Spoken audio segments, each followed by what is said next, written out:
It is sufficient. My grace is sufficient for you, for my power is made perfect in weakness. 2 Corinthians 12 verse 9.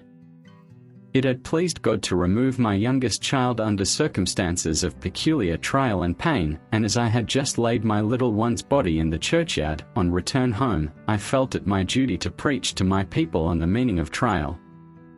Finding that this text was in the lesson for the following Sabbath, I chose it as my master's message to them and myself, but on trying to prepare the notes, I found that in honesty I could not say that the words were true.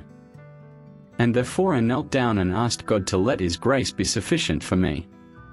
While I was thus pleading, I opened my eyes and saw a framed illuminated text, which my mother had given me only a few days before, and which I had told my servant to place upon the wall during my absence at the holiday resort where my little one was taken away from us. I did not notice the words on returning to my house, but as I looked up and wiped my eyes, the words met my gaze, "My grace is sufficient for thee." The "is" was picked out in bright green while the "my" and the "thee" were painted in another color.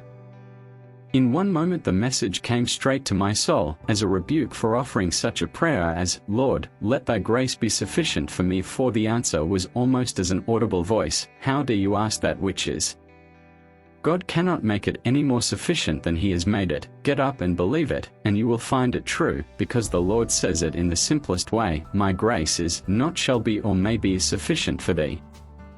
My is and thee were from that moment, I hope, indelibly fixed upon my heart, and I, thank God, have been trying to live in the reality of the message from that day forward to the present time.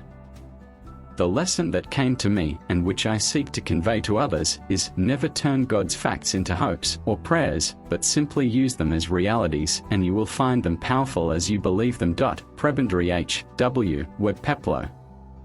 He giveth more grace when the burdens grow greater. He sendeth more strength when the labors increase. To added affliction He addeth His mercies. To multiplied trials His multiplied peace. When we have exhausted our store of endurance, when our strength has failed ere the day is half done, when we reach the end of our hoarded resources, our Father's full giving is only begun. His love has no limit, His grace has no measure, His power no boundary known unto men.